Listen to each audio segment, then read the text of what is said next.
Hi అందరికీ, నా పేరు డెండల్ శివ. ఈ వీడియో ఎవరి కోసం అంటే స్పెషల్గా ఒక 2 types of category of people కోసం. ఒకళ్ళు ఎవరంటే అసలు క్రిప్టో బేసిక్స్ గురించి నాకు అసలు ఏం తెలియదు, బట్ క్రిప్టో మీద ఇంట్రెస్ట్ ఉంది, తెలుసుకోవాలని ఉంది, అసలు ఎందుకు ఈ ప్రైజెస్ ఇంతలా పెరుగుతున్నాయి, ఫ్యూచర్ ఏంటి క్రిప్టో గురించి, అసలు వీటి అన్నిటి గురించి తెలుసుకోవాలని ఉంది అని అనుకునే వాళ్ళ కోసం. సెకండ్ కేటగిరీ ఆఫ్ పీపుల్ ఎవరంటే అసలు నేను క్రిప్టో గురించి నాకు ఐడియా ఉంది, కాకపోతే నేను ఎప్పుడు కూడా ఈ కాయిన్స్ కొనడం అమ్మడం ఈ వజరెక్స్ కానీ లేకపోతే బైనాన్స్ కానీ లేకపోతే కాయిన్ స్విచ్ కుబేర్ కానీ ఇట్లాంటి యాప్స్లోనే చేస్తూ ఉంటాను. కానీ దీని బ్యాక్ ఎండ్ టెక్నాలజీ ఇప్పుడు ఒక కాయిన్ వల్ల దాని బ్యాక్ ఎండ్ ఏమేమి యూజెస్ ఉన్నాయి అట్లాంటివన్నీ నేను ఎప్పుడు ఎక్స్పీరియన్స్ చేయలేదు, బట్ సో అట్లాంటివన్నీ ఎక్స్పీరియన్స్ చేయాలని ఉంది. అసలు క్రిప్టో ట్రాన్సాక్షన్స్ ఎట్లా చేయాలి, సో వీటన్నిటి గురించి తెలుసుకోవాలని వీళ్ళు సెకండ్ కేటగిరీ ఆఫ్ పీపుల్ అనమాట. సో స్పెషల్గా ఈ 2 కేటగిరీ ఆఫ్ పీపుల్ కోసం అనమాట. క్రిప్టో గురించి ఐడియా ఉన్న వాళ్ళు ఈ వీడియోని స్కిప్ చేయండి. ప్రెజెంట్ అయితే ఈ వీడియోస్ని ఒక 2 పార్ట్స్ కింద రిలీజ్ చేస్తున్నాం. మీకు ఇంకా ఇంట్రెస్ట్ ఉందనుకుంటే దీంట్లో ఉన్న అడ్వాన్స్ టాపిక్స్ని పార్ట్ 3లో యాడ్ చేసి రిలీజ్ చేస్తా. సో అది ఎట్లా రిలీజ్ చేస్తానంటే మీరు ఈ 2 వీడియోస్కి ఇచ్చిన రెస్పాన్స్ బట్టి నేను రిలీజ్ చేస్తాను. బట్ ఈ 2 వీడియోస్ చూసిన వాళ్ళకి నేను ఒక ప్రామిస్ చేయగలిగింది ఏంటంటే క్రిప్టో గురించి ఒక బేసిక్ టెక్నాలజీ అయితే ఖచ్చితంగా అర్థమవుతుంది, అట్లాగే ఒక మంచి ఐడియాలజీ వస్తుంది. అండ్ క్రిప్టో ఈ టెక్నాలజీ గురించి కొంచెం డీప్ వీడియోస్ అంటే కొంచెం డెప్త్గా వెళ్ళి వీడియోస్ చూసినా కూడా మీకైతే 90% వాళ్ళు చెప్పేవి అర్థమవుతాయి. అండ్ ఈ వీడియోస్ కొంచెం లెందీగా ఉంటాయి, కొంచెం పేషెన్స్గా చూడండి. అండ్ ఈ మధ్యలో ఎక్కడైనా ఫాస్ట్ అనిపిస్తే కొంచెం స్లో డౌన్ చేసుకొని చూడండి. అండ్ మెయిన్ డిస్క్లైమర్ ఏంటంటే ఈ వీడియోలో నేను చెప్పేదంతా జస్ట్ నా ఒపీనియన్ మాత్రమే, అండ్ అట్లాగే నేను నేర్చుకున్నది మాత్రమే. నేనేం ఫైనాన్షియల్ అడ్వైజర్ని కాదు, నేను ఈ వీడియోలో ఏమి అడ్వైజర్స్ ఇవ్వట్లేదు. మీరు ఏమి ఇన్వెస్ట్ చేద్దాం అనుకున్నా సరే మీరు మీ ఓన్ రీసెర్చ్ చేసిన తర్వాత మాత్రమే ఇన్వెస్ట్ చేసుకోండి. అండ్ అసలు ఈ వీడియోస్లో ఏమేమి టాపిక్స్ కవర్ అవుతున్నాయి అంటే first the bit coin and దాని బ్యాక్ అండ్ టెక్నాలజీ. అసలు బిట్ కాయిన్ అంటే ఏంటి, బ్లాక్ చైన్ టెక్నాలజీ అంటే ఏంటి, ఎన్ఎఫ్టీస్ అంటే ఏంటి, వెబ్3 అంటే ఏంటి, మెటావర్స్ అంటే ఏంటి, అసలు మనం క్రిప్టోని ఎట్లా బై చేయాలి, అట్లాగే ఆ బై చేసిన క్రిప్టోని మనం మన సాఫ్ట్వేర్ వ్యాలెట్స్ కానీ లేదా హార్డ్వేర్ వ్యాలెట్స్ కానీ ఎట్లా మూవ్ చేసుకోవాలి, అసలు సాఫ్ట్వేర్ వ్యాలెట్ అంటే ఏంటి, హార్డ్వేర్ వ్యాలెట్ అంటే ఏంటి, అట్లాగే మనం కొన్ని ట్రాన్సాక్షన్స్ని ఎట్లా పర్ఫామ్ చేయాలి సాఫ్ట్వేర్ వ్యాలెట్లో, లైక్ కొన్ని డీసెంట్రలైజ్డ్ ఎక్స్చేంజెస్లో నుంచి మనం స్వాప్స్ ఎట్లా చేయాలి, స్టేకింగ్ అంటే ఏంటి, ఫార్మింగ్ అంటే ఏంటి, అసలు వాటిలో ఎట్లా ఇన్వాల్వ్ అవ్వాలి, అసలు ఒక వ్యాలెట్ నుంచి ఒక వ్యాలెట్కి క్రిప్టో ఎట్లా మూవ్ చేయాలి, అట్లాగే అసలు ఒక బ్రిడ్జ్ ట్రాన్సాక్షన్ అంటే ఏంటి, బ్రిడ్జింగ్ ఎట్లా పెర్ఫామ్ చేయాలి, అండ్ క్రిప్టోని ఎట్లా సెల్ చేయాలి. సో ఇవన్నీ టాపిక్స్ కవర్ అవుతాయి అనమాట. ఆలస్యం చేయకుండా వీడియోలోకి వెళ్ళిపోతాం. సో ఫస్ట్ టాపిక్ వచ్చేసరికి బిట్ కాయిన్. అసలు బిట్ కాయిన్ అంటే ఏంటి నేను కొంచెం ఈజీ మెథడ్లో అర్థమయ్యేటట్టుగా చెప్తాను. సో ఇక్కడ లెట్స్ టేక్ ఒక ఎగ్జాంపుల్ తీసుకుందాం. మనం డైలీ ఫోన్పే చేస్తాం కదా, ఫోన్పే కానీ గూగుల్ పే వీటిని యూజ్ చేస్తాం కదా. ఇప్పుడు ఆ ప్రాసెస్లో అసలు ఏం జరుగుతుంది, ఒక పర్సన్ నుంచి ఒక పర్సన్కి ఈ ఫండ్స్ మూవ్ అవ్వడం కోసం మధ్యలో ఎవరెవరు ఇన్వాల్వ్ అవుతారు. ఫస్ట్ ఫోన్పే వాళ్ళు ఇన్వాల్వ్ అవుతారు, తర్వాత యూపీఐ టెక్నాలజీ వాళ్ళు బిల్డ్ చేసిన ఎన్పిసిఎల్ వాళ్ళు ఇన్వాల్వ్ అవుతారు, అట్లాగే లాస్ట్ది ఈ బ్యాంక్స్. సో ఈ ముగ్గురు ఇన్వాల్వ్ అయ్యి ఒక పర్సన్ నుంచి ఒక పర్సన్కి ట్రాన్సాక్షన్ పర్ఫామ్ చేస్తారు. అంటే ఇది యూపీఐ ట్రాన్సాక్షన్ గురించి నేను చెప్తున్నాను. ఒకవేళ నెట్ బ్యాంకింగ్ ట్రాన్సాక్షన్ అనుకోండి, ఓన్లీ బ్యాంక్స్ ఇన్వాల్వ్ అవుతాయి. అట్లాగే ఒకవేళ డెబిట్ కార్డ్ ట్రాన్సాక్షన్స్ అనుకోండి, ఈ మధ్యలో ఉన్న థర్డ్ పార్టీ కంపెనీస్ ఏదైతే వీసా కానీ మాస్టర్ కార్డ్ కానీ వాళ్ళు, అట్లాగే వాళ్ళ తరపున బ్యాంక్స్. సో ఈ 2 ఇన్వాల్వ్ అవుతాయి. ఇవి ఒక పర్సన్ నుంచి ఒక పర్సన్కి ఫండ్స్ మూవ్ చేసేటప్పుడు ఇన్వాల్వ్ అయ్యే పార్టీస్.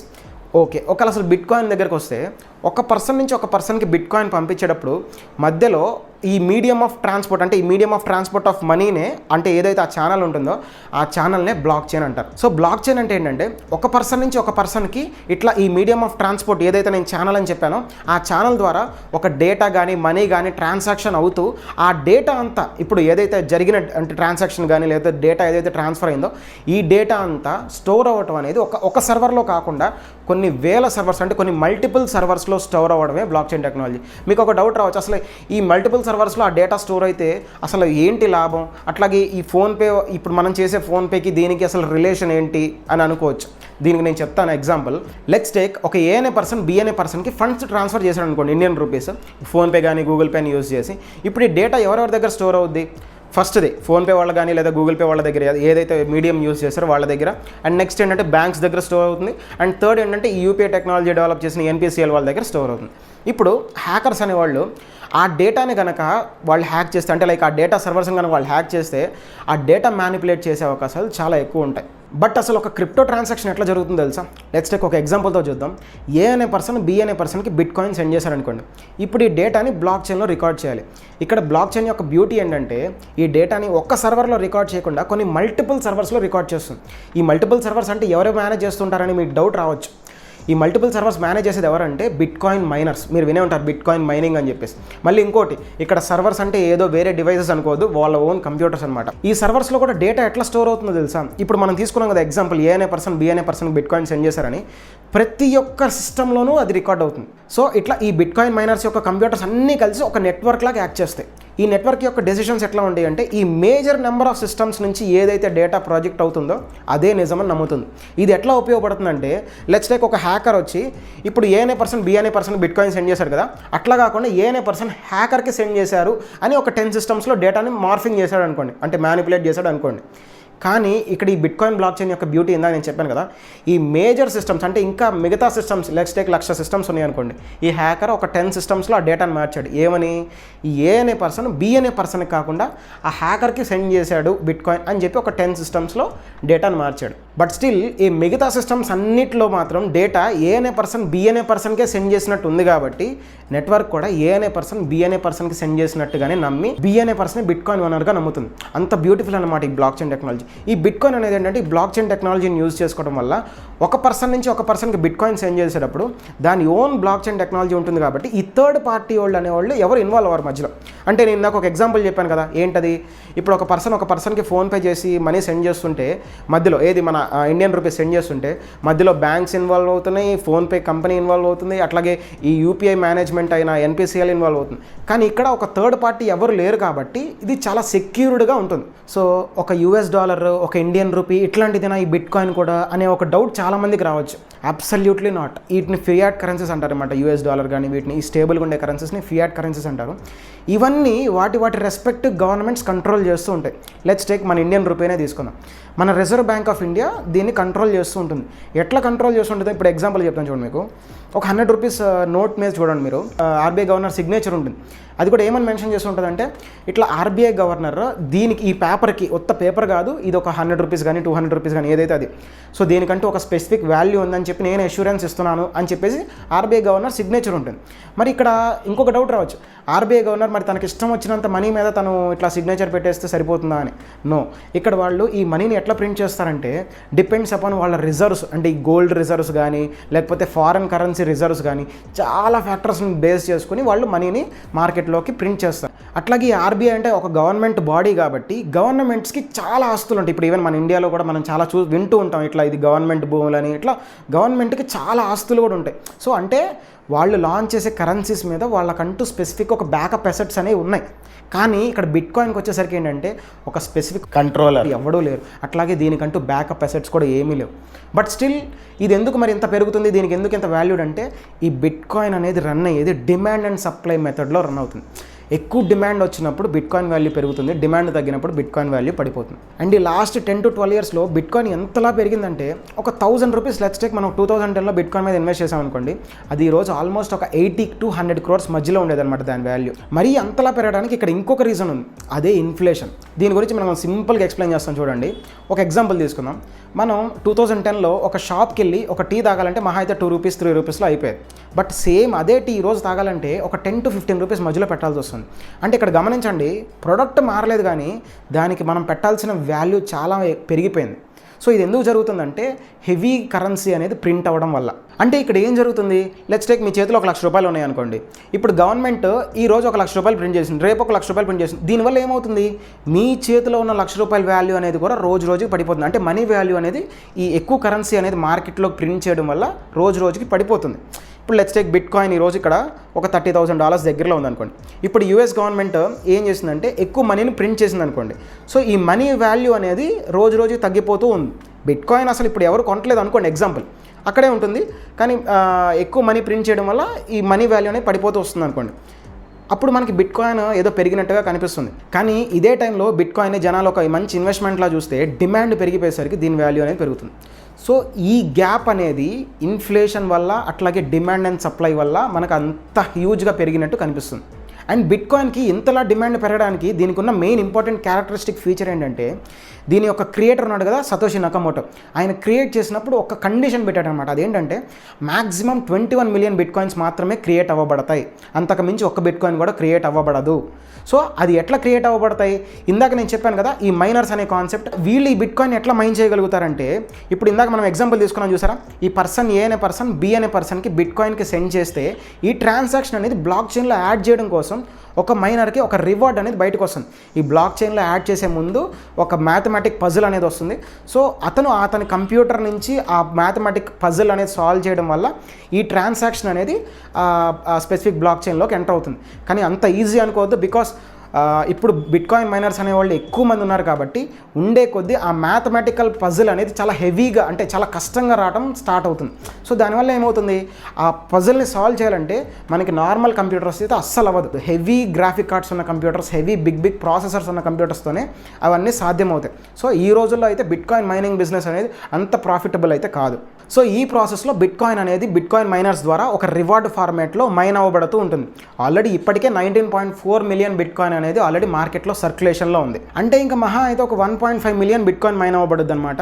ఒక ఫ్యాక్ట్ ఏంటంటే లాస్ట్ బిట్కాయిన్ మైన్ అయ్యేసరికి 2140 సంవత్సరం వచ్చిందంట. అంటే ఇక్కడ ఇది ఒక క్యాల్కులేషన్ ప్రకారం ఎస్టిమేట్ చేశారు. ఇక్కడ మీకు ఒక డౌట్ రావచ్చు, అదేంటి భయ్య లాస్ట్ 12 to 13 ఇయర్స్లోనేమో 19.4 మిలియన్ బిట్కాయిన్ మైన్ అయిపోయింది, కానీ ఈ నెక్స్ట్ 1.5 మిలియన్ బిట్కాయిన్ మైన్ అవ్వడానికి ఎందుకు ఇంత 120 ఇయర్స్ దగ్గర టైం పడుతుందని చెప్పి. బిట్కాయిన్ మైనింగ్ అనేది హావింగ్ బట్టి కూడా డిపెండ్ అయి ఉంటుంది. లైక్ ఎగ్జాంపుల్ నేను చెప్తాను చూడండి, ఈ ఎవ్రీ 4 ఇయర్స్ బిట్కాయిన్ హావింగ్ అనేది జరుగుతుందన్నమాట. ఈ హావింగ్ అంటే ఏంటంటే ప్రతి 4 ఇయర్స్కి ఈ మైనర్స్కి బిట్కాయిన్ బ్లాక్ చైన్ నుంచి వచ్చే రివార్డ్స్ అనేవి హాఫ్ అయిపోతూ ఉంటాయి అనమాట. అట్లా ప్రతి 4 ఇయర్స్కి హాఫ్ అయిపోతూ ఉండడం వల్ల ఆ లాస్ట్ బిట్కాయిన్ మైన్ అవడానికి అంత టైం పడుతుంది. అండ్ హిస్టరీ ప్రకారం చూసుకుంటే బిట్కాయిన్ హావింగ్ జరిగిన ప్రతిసారి బిట్కాయిన్ వాల్యూ అనేది చాలా హెవీగా పెరుగుతుంది. అండ్ ప్రజెంట్ ఇప్పుడున్న సెన్సేషనల్ న్యూస్ మార్కెట్లో నడుస్తుంది ఏంటంటే ఈ బ్లాక్ రాక్ కానీ ఫిడెలిటీ కానీ ఇట్లాంటి పెద్ద కంపెనీసే కాదు, వరల్డ్లోనే పెద్ద కంపెనీస్ అండ్ రూలింగ్ కంపెనీస్, అట్లాంటి కంపెనీస్ ఇప్పుడు క్రిప్టోలోకి ఇంట్రెస్ట్ చూపించడం అండ్ క్రిప్టో సర్వీసెస్ తీసుకురావడం. ఇది నెక్స్ట్ హావింగ్ ఏదైతే 2024 మార్చ్లో జరగబోతుందో ఆ హావింగ్ ఒక మంచి పాజిటివ్ సైన్ అని అనుకోవచ్చు. Nothing is a financial advice, ఇది జస్ట్ నా ఒపీనియన్ మాత్రమే. ఒక 2-3 ఇయర్స్ బ్యాక్ అసలు చిన్న కంపెనీసే క్రిప్టోని నమ్మాలంటే చాలా ఆలోచించేవి, అట్లాంటిది ఇప్పుడు చూడండి ఎంత చేంజ్ అయిందో. అండ్ ఇందాక ఈ బిట్కాయిన్ అనేది ఈ డిమాండ్ అండ్ సప్లై ఫార్మాట్లో వర్క్ అవుతుందని చెప్పాను కదా. మీకు ఇక్కడ ఒక డౌట్ వచ్చి ఉండొచ్చు, భయ్యా ఈ గోల్డ్ కూడా ఈ డిమాండ్ అండ్ సప్లై ఫార్మాట్లోనే వర్క్ అవుతుంది కదా, ఇప్పుడు గోల్డ్ మీద ఇన్వెస్ట్ చేసినా ఈ బిట్కాయిన్ మీద ఇన్వెస్ట్ చేసినా ఒకటేనా, ఈ డౌట్ వచ్చి ఉండొచ్చు. ఇక్కడ గోల్డ్ అండ్ బిట్కాయిన్కి కొన్ని సిమిలారిటీస్ ఉన్నప్పటికీ రెండు డిఫరెంట్ అసెట్స్ అనమాట. ఎందుకంటే బిట్కాయిన్ మైనింగ్ చేస్తున్నారు, ఓకే, గోల్డ్ కూడా మైనింగ్ చేస్తున్నారు, కానీ గోల్డ్ సప్లై అనేది అన్లిమిటెడ్, బిట్కాయిన్ సప్లై అనేది లిమిటెడ్. ఇప్పుడు గోల్డ్ సప్లై అనేది మీకు తెలుసు కదా, ఇప్పుడు ఓషన్స్ ద్వారా కూడా మనం గోల్డ్ని మైన్ చేయొచ్చు, బట్ ప్రజెంట్ టెక్నాలజీ వల్ల అవ్వట్లేదు. బట్ ఇన్ ఫ్యూచర్ ఒకవేళ టెక్నాలజీ బాగా పెరిగి గోల్డ్ని ఓషన్ ద్వారా కూడా మైన్ చేయగలిగితే డిమాండ్ తగ్గొచ్చేమో చెప్పలేం. కానీ బిట్కాయిన్ అనేది ఏంటంటే సప్లై అనేది కంప్లీట్గా లిమిటెడ్, అంటే 21 మిలియన్ తర్వాత ఇంకొక బిట్కాయిన్ కూడా మైన్ చేయలేరు. అండ్ బిట్కాయిన్లో ఇంకొక డిఫరెన్స్ ఏంటంటే మనం దీన్ని ఫిజికల్గా చూడలేము, తాకలేము, ఇది ఓన్లీ ఒక ప్రోగ్రామబుల్ కోడ్ ద్వారా తయారు చేసిన ఒక క్రిప్టో కరెన్సీ అనమాట. కానీ గోల్డ్ అనేది ఫిజికల్గా తాకొచ్చు, ఫీల్ అవ్వచ్చు. అండ్ ఇక్కడ ఇంకొక ఇంట్రెస్టింగ్ డిఫరెన్స్ కూడా ఉంది, బిట్కాయిన్ మనం స్టోర్ చేసుకోవాలనుకుంటే ఈ సాఫ్ట్వేర్ వ్యాలెట్ కానీ హార్డ్వేర్ వ్యాలెట్ కానీ యూజ్ చేయాలి. బట్ గోల్డ్ స్టోర్ చేసుకోవాలనుకుంటే మనం ఫిజికల్గా మన ఇంట్లో స్టోర్ చేసుకోవాలి లేదా బ్యాంక్ లాకర్స్లో స్టోర్ చేసుకోవాలి. అండ్ ఇప్పటిదాకా ఈ bitcoin and black chain technology గురించి విన్నారు కదా. నేను మిమ్మల్ని ఒక క్వశ్చన్ అడుగుతాను, జస్ట్ ఆలోచించండి. ఈ బ్లాక్ చైన్ టెక్నాలజీ అనేది ఓన్లీ మనీ ట్రాన్సాక్షన్స్ కోసమేనా? అంటే ఇప్పుడు ఇందాక మనం ఎగ్జాంపుల్ ఏం చేసుకున్నాం, ఈ ఏ అనే పర్సన్ బి అనే పర్సన్కి డబ్బులు ట్రాన్స్ఫర్ చేసుకోవడం కోసం ఈ బ్లాక్ చైన్ టెక్నాలజీ అనేది ఉపయోగపడుతుందని అనుకున్నాం. అంటే ఈ block chain technology only currency transfer కోసమే ఉపయోగపడుతుందా? Answer is no. ఇప్పుడు బ్లాక్ చైన్ టెక్నాలజీ అనేది చాలా వాటిలో యూజ్ అవుతుంది. ఎగ్జాంపుల్స్ కొన్ని చెప్తాను చూడండి, మీరే ఆశ్చర్యపోతారు. ఈ బ్లాక్ చైన్ టెక్నాలజీ అనేది సర్టిఫికెట్స్ వెరిఫికేషన్లో కూడా యూజ్ చేస్తున్నారు. మన మహారాష్ట్ర గవర్నమెంటే యూజ్ చేస్తుంది. మీరు ఆ ఆర్టికల్ కూడా నేను స్క్రీన్ మీద డిస్ప్లే చేస్తున్నాను లేదా కింద డిస్క్రిప్షన్లో కూడా లింక్స్ ఇస్తున్నాను, అక్కడి నుంచి వెళ్ళి ఒకసారి చదవండి. అట్లాగే మన తెలంగాణలో ఉన్న JNTH వాళ్ళు కూడా ఈ బ్లాక్ చైన్ టెక్నాలజీని యూజ్ చేస్తున్నారు. సో రెండింటికి సంబంధించిన ఆర్టికల్స్ కూడా నేను కింద డిస్క్రిప్షన్లో మెన్షన్ చేస్తాను, అక్కడికి వెళ్ళి ఒకసారి చదవండి. అసలు ఈ బ్లాక్ చైన్ టెక్నాలజీలో ఇంకొక ఇంట్రెస్టింగ్ ఫీచర్ ఏంటంటే ఒకసారి కనుక డేటా ఎంటర్ అయిన తర్వాత ఎవరు దాన్ని డిలీట్ కూడా చేయలేరు. ఇదే ఈ సర్టిఫికెట్స్ వెరిఫికేషన్ కోసము అట్లాగే ఈ రియల్ ఎస్టేట్లో కూడా యూజ్ అవ్వబడుతుంది అనమాట. ఎట్లాగో నేను మీకు ఒక సింపుల్ ఎగ్జాంపుల్ చెప్తాను చూడండి. ఒక అబ్బాయి కాలేజ్కి వెళ్ళాడు. కాలేజ్కి వెళ్తే లెట్స్ టేక్ ఒక పలానా డేట్న కాలేజ్కి వెళ్ళాడు. ఆ డేట్ రికార్డ్ చేయొచ్చు మనం బ్లాక్ చైన్లో. సో పలానా డేట్న ఎగ్జామ్ రాశాడు, అది కూడా రికార్డ్ చేయొచ్చు. అండ్ పలానా డేట్న రిజల్ట్ వచ్చింది, అది కూడా రికార్డ్ చేయొచ్చు. అండ్ పలానా డేట్న పాస్ అవుట్ అయ్యాడు. ఇప్పుడు పాస్ అవుట్ అయ్యే డేట్కి జస్ట్ ఇమాజిన్ చేసుకోండి, బ్లాక్ చైన్లో ఒక సర్టిఫికేట్ ఇస్తే ఆ సర్టిఫికేట్కి ఈ డేటా అంతా అటాచ్ అయి ఉంటుంది. ఇప్పుడు లెట్స్ టేక్ ఇంకొక పర్సన్ వచ్చి నాకు ఫేక్ సర్టిఫికేట్ కావాలన్నాడు. కుదరదు. ఎందుకు? ఈ హిస్టరీ అంతా లేదు కాబట్టి. సో బ్లాక్ చైన్ టెక్నాలజీలో ఇదే పెద్ద అడ్వాంటేజ్ అనమాట. ఏంటంటే ఒకసారి కనుక డేటా ఎంటర్ అయితే ఎవరూ దాన్ని మాడిఫై చేయలేరు, ఎడిట్ చేయలేరు, దాన్ని మ్యానిపులేట్ చేయలేరు. సేమ్ ఇలాగే రియల్ ఎస్టేట్లో కూడా యూజ్ అవుతుంది అనమాట. ఈ ఫేక్ డాక్యుమెంట్స్ కానీ వీటన్నిటిని ఎరాడికేట్ చేయడం కోసం ఈ బ్లాక్ చైన్ టెక్నాలజీని యూజ్ చేస్తున్నారు. సింపుల్, ఇక్కడ ఏం జరుగుతుంది, ఒక ల్యాండ్ అనేది ఒకళ్ళ పేరు మీద నుంచి ఒకళ్ళ పేరు మీదకి ట్రాన్స్ఫర్ అయ్యేటప్పుడు ఆ హిస్టరీ అనేది బ్లాక్ చైన్లోకి ఎంటర్ చేయడం వల్ల పలానా డేట్ అండ్ టైమ్న ఒక పర్సన్ నుంచి ఒక పర్సన్కి ఆస్తి ట్రాన్స్ఫర్ అయింది. అండ్ నెక్స్ట్ ఇతను వేరే వాళ్ళకి అమ్మినప్పుడు పలానా టైమ్న ఇతని నుంచి ఇతని పర్సన్కి ట్రాన్స్ఫర్ అయింది. సో ఈ ట్రాన్స్ఫర్ అయిన ఎసెట్కి ఈ బ్లాక్ చైన్లో ఈ రికార్డ్ అంతా ఉండడం వల్ల ఎవరు దాన్ని మ్యానిపులేట్ చేయలేరు. ఇలా బ్లాక్ చైన్కి చాలా యూజ్ కేసెస్ ఉన్నాయి. వాటి గురించి స్పెసిఫిక్గా డెడికేటెడ్ వీడియోస్లో మాట్లాడుకుందాం. నాకు తెలిసి అయితే ఈ బేసిక్గా కావాల్సిన ఓవర్ అయితే ఇచ్చాను అనుకుంటున్నాను. నెక్స్ట్ టెక్నాలజీ వచ్చేసరికి ఎన్ఎఫ్టీస్. అసలు ఎన్ఎఫ్టీస్ అంటే ఏంటి, నేను ఈ వీడియోలో ఒక 4 ఎగ్జాంపుల్స్ చెప్తా. ఈ 4 ఎగ్జాంపుల్స్ కనుక మీరు పర్ఫెక్ట్గా అర్థం చేసుకోగలిగితే అసలు ఈ ఎన్ఎఫ్టీస్ అంటే ఏంటి, వీటి వల్ల యూజెస్ ఏంటి, అట్లాగే ఫ్యూచర్లో అసలు ఈ ఎన్ఎఫ్టీస్ ఎట్లాంటి రోల్ ప్లే చేయబోతున్నాయి, ఇవన్నిటి గురించి మీకు ఒక పిచ్చ క్లారిటీ అయితే వచ్చేస్తుంది. డైరెక్ట్గా ఫస్ట్ ఎగ్జాంపుల్లోకి వెళ్ళిపోదాం. లెట్స్ టేక్, నేను నా ఫ్రెండ్ సురేష్ ఒక స్ట్రీట్లో అట్లా నడుచుకుంటూ వెళ్తున్నాం అనుకోండి. ఒక షాపింగ్ మాల్ ఇనాగ్రేట్ చేయడానికి ఒక celebrity, let's take Pooja Hegde గారు వచ్చి ఇనాగ్రేట్ చేస్తున్నారు అనుకోండి. పూజా హెగ్డే గారు అనగానే చాలామంది కళ్ళు గ్లో అయిపోయి ఉంటాయి. I can understand. ఇప్పుడు నా ఫ్రెండ్ సురేష్ తెలివిగా పూజా హెగ్డే గారి దగ్గరికి వెళ్ళి తన దగ్గర ఉన్న ఒక 500 రూపీస్ నోట్ తీసుకెళ్ళి దాని మీద సిగ్నేచర్ ఆటోగ్రాఫ్ తీసుకున్నారు అనుకోండి. ఇప్పుడు లెట్స్ టేక్, నేను వెళ్ళి నా ఫ్రెండ్ సురేష్ దగ్గరికి వెళ్ళి, అరే ఆ 500 రూపీస్ నోట్ ఇవ్వరా, నేను నా దగ్గర ఉన్న 500 రూపీస్ నోట్ ఇస్తానంటే ఇస్తాడా? ఇవ్వడు. బికాస్ ఇప్పుడు దాని వాల్యూ చేంజ్ అయిపోయింది. ఇప్పుడు అది నాన్ రీప్లేసబుల్ ఐటెంలో అయిపోయింది. జనరల్గా ఎన్ఎఫ్టీస్ అంటే ఏంటి, నాన్ ఫంజిబుల్ టోకెన్స్ అని అంటారు. నాన్ ఫంజిబుల్ అంటే ఏంటంటే రీప్లేసబుల్ అని అర్థం, అంటే నాన్ రీప్లేసబుల్ ఐటమ్స్ అని అర్థం. ఇప్పుడు ఇక్కడ మనం తీసుకున్న ఎగ్జాంపుల్లో మా ఫ్రెండ్ ఏదైతే వెళ్ళి సురేష్ సంతకం పెట్టించుకుని ఆ నోట్ తీసుకున్నాడో అది ఇప్పుడు నాన్ రీప్లేసబుల్ ఐటెంలో అయిపోయింది.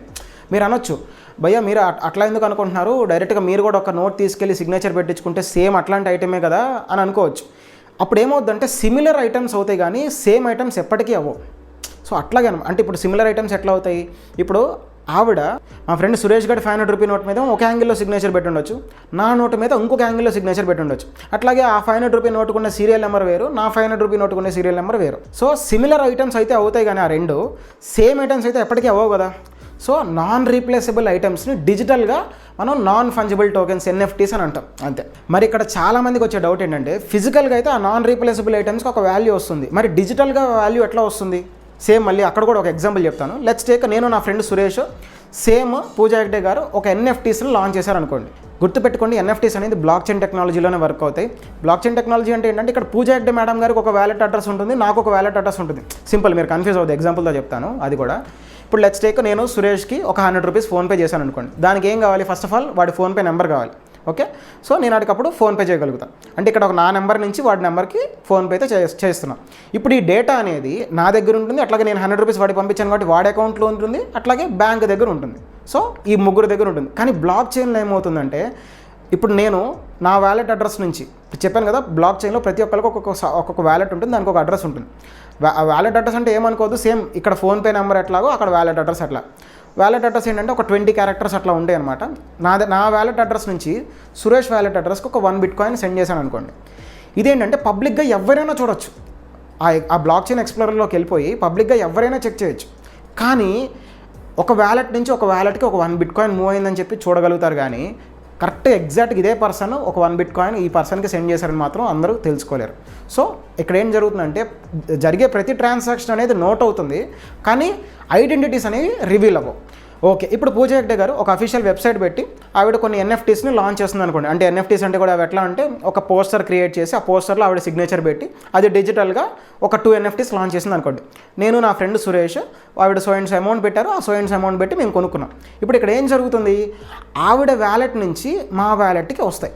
ఓకే, ఆ ఎన్ఎఫ్టీస్ ఇదంతా బ్లాక్ చైన్లో రికార్డ్ అవుతూ ఉంటుంది. ఇక్కడ ఏమైంది, ఆవిడ వ్యాలెట్ నుంచి ఎన్ఎఫ్టీస్ మా వ్యాలెట్కి వచ్చాయి. సో మేము ఇప్పుడు ఆ ఎన్ఎఫ్టీస్కి ఓనర్స్ అయ్యాం, అట్లాగే పూజా హెగ్డే గారు వాటికి క్రియేటర్ అయ్యారు. ఇదంతా మనం బ్లాక్ చైన్ రికార్డ్లో చూసుకోవచ్చు. ఇప్పుడు ఆ పోస్టర్లో ఉన్న కంటెంట్ వల్ల, సినిమా పోస్టర్ అవ్వచ్చు, ఏదైనా పోస్టర్ అవ్వచ్చు, ఆ కంటెంట్ వల్ల ఇప్పుడు ఆ పోస్టర్స్కి హైప్ పెరిగింది అనుకోండి. సో ఇప్పుడు నేను అండ్ నా ఫ్రెండ్ ఏదైతే సురేష్ హోల్డ్ చేస్తున్నాం ఎన్ఎఫ్టీస్ని, మేము ఇద్దరం సెల్ చేద్దాం అనుకుంటున్నాం. నేను ఒక 2 ఈథీరియంకి సెల్ చేద్దామని నేను ఆర్డర్ పెట్టాను, అట్లాగే మా ఫ్రెండ్ సురేష్ కూడా ఒక 2.5 ఈథీరియంకి సెల్ చేద్దామని ఆర్డర్ పెట్టుకున్నాం. ఇక్కడ ఏమైందంటే నా పోస్టర్ని ఒక పర్సన్ వచ్చి ఇంట్రెస్టెడ్గా, తను పూజా హెగ్డే గారి ఫ్యాన్ అయి ఉండొచ్చు, ఏమైనా అయి ఉండొచ్చు, లేదా ఆ సినిమా ఫ్యాన్ అయి ఉండొచ్చు, తను వచ్చి, అంటే నేను చెప్పాను కదా ఆ పోస్టర్లో ఉన్న కంటెంట్ ఫ్యాన్ అయి ఉండొచ్చు, తను వచ్చేసి నా దగ్గర ఉన్న ఎన్ఎఫ్టీస్ని కొనుక్కున్నాడు అనుకోండి. ఇప్పుడు తనకి నేను ఓనర్ అని ఎట్లా తెలుస్తుందంటే ఈ బ్లాక్ చైన్ రికార్డ్ వల్ల. ఇప్పుడు ఆవిడ పెట్టిన అఫీషియల్ వెబ్సైట్లో ఉన్న వ్యాలెట్ అడ్రస్ నుంచి నా వ్యాలెట్ అడ్రస్కి ఆ ఎన్ఎఫ్టీ వచ్చింది కాబట్టి సో నేను దానికి ఓనర్ అని చెప్పేసి తనకి తెలుస్తుంది. సో ఇప్పుడు తను ఒక ప్రైస్ పెట్టేసి నా దగ్గర నుంచి ఎన్ఎఫ్టీ నుంచి కొనుక్కుంటాడు. ఇప్పుడు ఏమవుతుందంటే ఇక్కడ ఓనర్షిప్ అనేది నా దగ్గర నుంచి తనకి ట్రాన్స్ఫర్ అవుతుంది. ఓకే, ఇక్కడే ఎన్ఎఫ్టీస్లో ఒక బ్యూటిఫుల్ ఫీచర్ ఉంటుంది అనమాట. ఏంటంటే క్రియేటర్స్కి ఓనర్షిప్ ఎవరైతే ఓనర్షిప్ ఒకళ్ళు తీసుకుని వాళ్ళ దగ్గర నుంచి ఇంకొకరు ఓనర్షిప్ వెళ్ళిందో ఈ ఓనర్షిప్ అయినప్పుడు ఒక 10% అనేది కమిషన్గా ఆ క్రియేటర్ గారికి వెళ్ళిపోతుంది. అంటే మనం వాళ్ళు అట్లా పెట్టుకోవచ్చు, బ్లాక్ చైన్లో ముందే దాన్ని ప్రోగ్రామ్ చేసుకుని ఉంచుకోవచ్చు. దాన్నే రాయల్టీ ఇన్కమ్ అంటారు. అదొక ప్యాసివ్ ఇన్కమ్లా అయిపోతుంది అనమాట. సో ఇక్కడ ఏం జరుగుతుంది మరి ఫిజికల్ వరల్డ్లో సెల్ చేసిన నాన్ రీప్లేసబుల్ ఐటమ్స్కి ఇక్కడ ఎన్ఎఫ్టీస్కి మరి డిఫరెన్స్ ఏంటి? ఇప్పుడు ఫిజికల్ వరల్డ్లో అనుకోండి మ్యాక్సిమం ఒక సర్టైన్ కొంతమంది ఒక లిమిట్ ఆడియన్స్ వరకు తెలుస్తుంది. ఇట్లా ఆవిడ పలానా డేట్లో పలానా టైంలో పలానా ఏరియాలో ఆవిడ కొన్ని నాన్ రీప్లేసబుల్ ఐటమ్స్ని సేల్కి పెడుతుంది అని చెప్పి అట్లా తెలుస్తుంది. చాలా లిమిటెడ్ పీపుల్ వస్తారు దాంట్లో పార్టిసిపేట్ చేయడానికి, చాలా తక్కువ వాల్యూలోనే అవన్నీ సెల్ అయిపోతాయి. కానీ డిజిటల్ వరల్డ్లోకి వచ్చేసరికి ఏంటంటే వరల్డ్లో ఎక్కడున్న వాళ్ళైనా సరే ఆ కాంపిటీషన్లో పార్టిసిపేట్ చేసి ఆ బిడ్డింగ్లో పార్టిసిపేట్ చేయొచ్చు కాబట్టి ఆ ఎన్ఎఫ్టీస్ అనేది ఎవరైనా సరే కొనుక్కోవడానికి అవకాశం ఉంటుంది. సో దీనివల్ల ఏమవుతుందంటే వరల్డ్ మొత్తం మీద వేరియస్ ఏరియాస్లో ఉంటున్న ఆడియన్స్ దీని మీద ఇంట్రెస్ట్ చూపించే అవకాశం ఉంటుంది కాబట్టి దానికి కాంపిటీషన్ పెరగడం వల్ల కొంచెం ఎక్కువ వాల్యూకి అమ్ముకునే అవకాశం వస్తుంది. అట్లాగే మేజర్గా ఇక్కడ ఒక బెనిఫిట్ ఏంటంటే ఇందాక మనం మాట్లాడుకున్నాం కదా, రాయల్టీ ఇన్కమ్ బెనిఫిట్ అనేది ఉంటుంది, ఒక ప్యాసివ్ ఇన్కమ్ లాగా. ఈ సోర్సెస్ని చూసే చాలామంది సెలబ్రిటీస్ ఇప్పుడు ఎన్ఎఫ్టీస్ లాంచ్ చేయడానికి చాలా ఇంట్రెస్ట్ చూపిస్తున్నారు. లైక్ ఎగ్జాంపుల్ ఇప్పుడు రీసెంట్గా డొనాల్డ్ ట్రంప్ గారు లాంచ్ చేశారు, అండ్ మన ఇండియా నుంచి అయితే అమితాబ్ బచ్చన్ గారు, ఇట్లా చాలామంది ఇప్పుడు ఎన్ఎఫ్టీస్ మీద ఇంట్రెస్ట్ చూపిస్తున్నారు అనమాట. సేమ్ ఇదే విధంగా వరల్డ్ వైడ్ చాలామంది ఆర్టిస్టులు ఇప్పుడు వాళ్ళ ఆర్ట్స్ని ఎన్ఎఫ్టీస్ ఫార్మాట్లో సెల్ చేయడానికి ట్రై చేస్తున్నారు. ఎందుకు నేను చెప్పాను కదా ఇందాక చాలా అడ్వాంటేజ్ ఉన్నాయి, లైక్ రాయల్టీ ఇన్కమ్ కావచ్చు, లేదా ఎక్కువ wide range of audience participation కావచ్చు. సో వీటన్నిటిని చూసి ఎక్కువ మంది ఆర్టిస్టులు కూడా ఇప్పుడు ఎన్ఎఫ్టీస్ వైపు ఇంట్రెస్ట్ చూపిస్తున్నారు అనమాట. అండ్ సెకండ్ ఎగ్జాంపుల్ చూద్దాం. లెట్స్ టేక్ నేను హైదరాబాద్లో ఒక ఇల్లు కొనుక్కున్నాను అనుకోండి. దానికి స్పెసిఫిక్ అడ్రస్ ఉంటుంది, అంటే స్పెసిఫిక్ లొకేషన్ ఉంటుంది కదా, పలానా లాటిట్యూడ్ అండ్ లాంగిట్యూడ్ మధ్యలో ఒక ఏరియాలో నేను ఇల్లు కట్టుకున్నాను. ఇప్పుడు ఏమైందంటే నేను అది ఎన్ఎఫ్టీస్ ఫార్మాట్లోకి క్రియేట్ చేశాను అనుకోండి. ఇప్పుడు దానికి ఓనర్ నేను అవుతాను కదా. ఇక్కడ ఏమవుతుందంటే రియల్ ఎస్టేట్లో చాలా స్కామ్స్ చూసాం. లైక్ ఒకటే ల్యాండ్ని ఒక 4-5 రిజిస్ట్రేషన్ చేయడం, ఒకటే ఫ్లాట్ని ఒక 4-5 రిజిస్ట్రేషన్ చేయడం. సో ఇట్లాంటి స్కామ్స్ని ఈ ఎన్ఎఫ్టీ అండ్ బ్లాక్ చైన్ టెక్నాలజీని యూజ్ చేసి కంప్లీట్గా ఎరాడికేట్ చేసేయచ్చు. ఎట్లాగో నేను ఎగ్జాంపుల్ చెప్తాను చూడండి. నేను చెప్పాను కదా ఒక లాటిట్యూడ్ అండ్ లాంగిట్యూడ్ మధ్యలో ఒక ఇల్లు కట్టుకున్నాను. ఆ ఇల్లుని నేను ఒక డిజిటల్ ఫార్మాట్లో ఒక ఎన్ఎఫ్టీ లాగా క్రియేట్ చేసి నేను ఇప్పుడు దానికి ఓనర్ అయ్యాను. ఓకే, ఇప్పుడు అది బ్లాక్ చైన్ రికార్డ్లో ఉంటుంది. ఇప్పుడు ఏమైందంటే నేను ఒక ఇల్లు వేరే వాళ్ళకి అమ్ముదాం అనుకున్నాను అనుకోండి. ఇప్పుడు ఏమవుద్ది, డైరెక్ట్గా నేను ఆ ఎన్ఎఫ్టీని వేరే వాళ్ళకి సెల్ చేశాను అనుకోండి. ఇప్పుడు హిస్టరీ అనేది బ్లాక్ చైన్లో ఉంటుంది కాబట్టి ఒకనొక టైంలో నేను ఓనర్, ఇప్పుడు నా నుంచి ఓనర్షిప్ తనకు ట్రాన్స్ఫర్ అయిపోయిందని చెప్పేసి డైరెక్ట్గా బ్లాక్ చైన్ రికార్డులో ఉంటుంది. సో ఎవరు కూడా ఇంకొక పర్సన్ వచ్చేసి ఆ ల్యాండ్ నాది, ఆ ల్యాండ్కి నేను ఓనర్ అని చెప్పేసి చెప్పుకోవడానికి ఉండదు. బికాస్ బ్లాక్ చైన్లోకి ఒకసారి కనుక డేటా ఎంటర్ అయితే నేను చెప్పాను కదా ఎవ్వరు కూడా దాన్ని డిలీట్ చేయలేరు.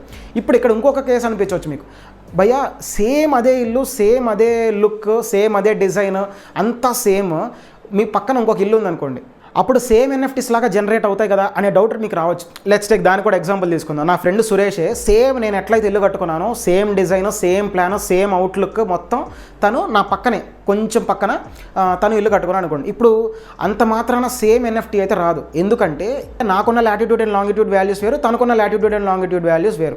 సో సిమిలర్ ఎన్ఎఫ్టీస్ వస్తాయి కానీ సేమ్ ఎన్ఎఫ్టీస్ అయితే ఎప్పటికీ రావు. సో దీనివల్ల ఏమవుతుంది, స్కామ్స్ అనేవి మనం కంప్లీట్గా ఎరాడికేట్ చేయొచ్చు అనమాట. అంటే ఒక ఎన్ఎఫ్టీకి మనం ఒక డేటా ఇచ్చామంటే అది ఎప్పటికీ కూడా డిలీట్ అవ్వదు, బికాస్ అదంతా బ్లాక్ చైన్లో స్టోర్ అయి ఉంటుంది కాబట్టి. అదే అపార్ట్మెంట్ అయితే ఎలా అనే డౌట్ మీకు రావచ్చు. లెట్స్ టేక్ ఫస్ట్ ఫ్లోర్లో ఒక ఫ్లాట్ సురేష్ది అనుకోండి, సెకండ్ ఫ్లోర్లో ఒక ఫ్లాట్ నాది అనుకోండి. ఇప్పుడు ఆ ఎన్ఎఫ్టీకి ఇచ్చే డేటా ఏం చేయొచ్చు అంటే same latitude and longitude values ఇవ్వచ్చు, మొత్తం సేమ్ డిజైన్ అండ్ ప్లానింగ్ ఇవ్వచ్చు. బట్ ఫ్లోర్ డీటెయిల్స్ వచ్చేసరికి తనది ఫస్ట్ ఫ్లోర్ అనుకున్నాం కదా, తనకి ఫస్ట్ ఫ్లోర్ ఇవ్వచ్చు, నాది సెకండ్ ఫ్లోర్ ఇవ్వచ్చు. సో తనకు ఒక ఎన్ఎఫ్టీ వస్తుంది, నాకు ఒక ఎన్ఎఫ్టీ వస్తుంది. ఇప్పుడు ఇద్దరికి ఇష్టం వచ్చినట్టుగా ఆ ఎన్ఎఫ్టీస్ని అమ్ముకొని ఓనర్షిప్ అనేది వేరే వాళ్ళకి మనం ఆ ఇల్లు అమ్ముకోవాలనుకుంటే ట్రాన్స్ఫర్ చేసుకుని ఇల్లు అయితే అమ్ముకోవచ్చు. సో ఇట్లా ఈ NFT and black chain technology అనేది ఉండే కొద్దీ ఈ రియల్ ఎస్టేట్ రంగాన్ని మొత్తం ప్యూర్గా మార్చేసి ఒక మేజర్ రోల్ ప్లే చేస్తుందని నేను అనుకుంటున్నాను. అండ్ థర్డ్ ఎగ్జాంపుల్లోకి వెళ్దాం. లెట్స్ టేక్ నేను అండ్ నా ఫ్రెండ్ సురేష్ ఒక బిజినెస్లో ఇన్వెస్ట్ చేద్దాం అనుకోండి. ఇప్పుడు ఒక ఫుడ్ బిజినెస్ చూసాం. ఆ ఫుడ్ బిజినెస్ ఏంటంటే తన ప్లాన్స్ అన్ని దాంట్లో తన వెబ్సైట్లో పోస్ట్ చేశాడు. అట్లాగే ఇప్పుడు తన బిజినెస్ అంతా బ్లాక్ చైన్లోకి ఇంటిగ్రేట్ చేశాడు.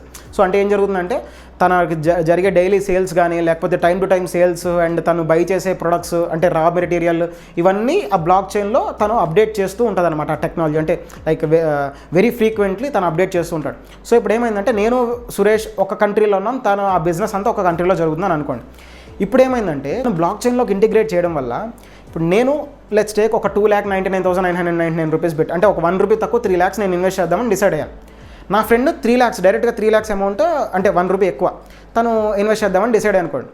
ఇప్పుడు ఏమైంది, తను చెప్పాడు మీ అమౌంట్కి, ఇప్పుడు నాతో మాట్లాడుతూ ఇప్పుడు ఆ 2,99,999కి ఒక 15% ఆఫ్ ఈక్విటీ అయితే నేను ఇవ్వగలుగుతాను అని చెప్పాడు అనుకోండి.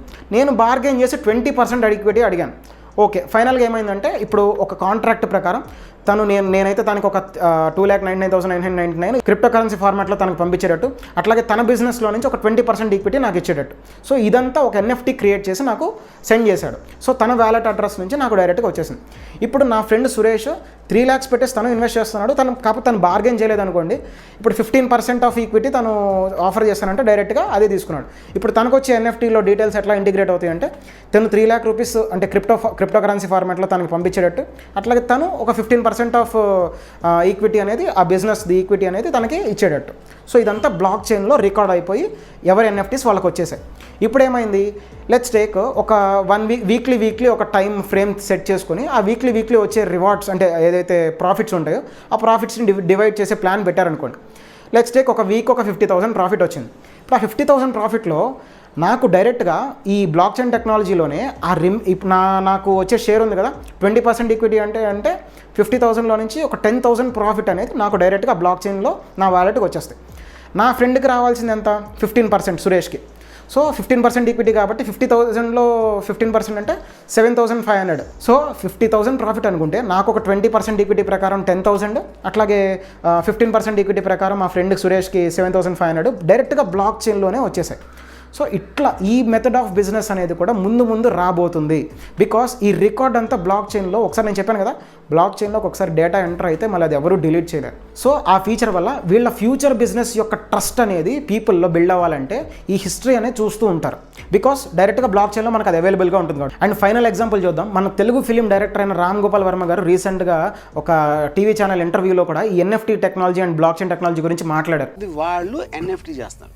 NFT అంటే ఏంటంటే బేసిక్గా మీరు 100 యూనిట్లో.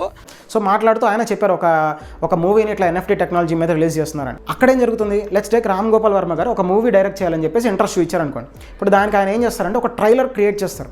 ఆ ట్రైలర్ని పబ్లిక్లోకి వదులుతారు. ఆ ట్రైలర్ రెస్పాన్స్ బట్టి ఈయన ఏం చేస్తారంటే దాంట్లోనే ఒక ఇన్ఫర్మేషన్ కూడా ఇస్తారు. ఇట్లా ఈ మూవీ డైరెక్ట్ చేయాలంటే నాకు ఇట్లా 2 crores ఖర్చు అవుతుంది. సో ఎవరెవరైతే పార్ట్నర్షిప్ తీసుకుందాం అనుకుంటున్నారో సో నేను ఒక 100 NFTs లాంచ్ చేస్తున్నాను. 2 crores అంటే 100 NFTsని డివైడ్ చేస్తే ఒక్కొక్క NFT వాల్యూ 2 lakhs. సో ఎవరైనా ఇట్లా ఈ సినిమా ప్రొడ్యూస్ చేద్దాం అనుకుంటే ఈ NFTsని కొనుక్కోండి అని చెప్తారు. అప్పుడు ఏమవుద్ది, ఈ NFTs కొనుక్కోవడం వల్ల మన దగ్గర ఉన్న 2 lakhs ఆయనకి వెళ్ళిపోతాయి. అండ్ అట్లా మనకి NFT వస్తుంది. ఇప్పుడు ఆయన ఏం చేస్తారు, ఆయనకంటూ ఒక వ్యాలెట్ అడ్రస్ ఉంటుంది కదా, అది పబ్లిక్గా చెప్తారు కదా, ఆ వ్యాలెట్ అడ్రస్ని మానిటర్ చేస్తూ ఉండమని చెప్తారు. దాంట్లోకి ఏంటంటే రెగ్యులర్గా అప్డేట్స్ అనేవి వస్తూ ఉంటాయి. అంటే ఆ సినిమా ప్రొడక్షన్ కోసం ఎంత ఖర్చు అవుతుంది, ఎక్కడెక్కడ ఏ ఏరియాలో ఎంతెంత ఖర్చు పెడుతున్నారు, సో ఇవన్నీ తెలుస్తాయి. అట్లాగే ప్రాఫిట్స్ వచ్చే టైంలో కూడా ఏ ఏరియా నుంచి ఎన్ని రోజులు ఎంత ప్రాఫిట్స్ వస్తుంది అనేది వస్తూ ఉంటుంది. ఇక్కడ ఏమైందంటే మనం తీసుకున్న NFTs వర్త్, అట్లాగే మనం ఎంతైతే అమౌంట్ ఇన్వెస్ట్ చేసామో దానికి తగ్గట్టుగా వాల్యూ అనేది మనకి ఈ ఏదైతే ఒక క్లోజింగ్ టైం అని పెట్టుకుని ఆ క్లోజింగ్ టైం ప్రకారం ఎవరికి అందాల్సిన ప్రాఫిట్స్ రేషియో అనేది వాళ్ళకి అందుతూ ఉంటుంది అనమాట.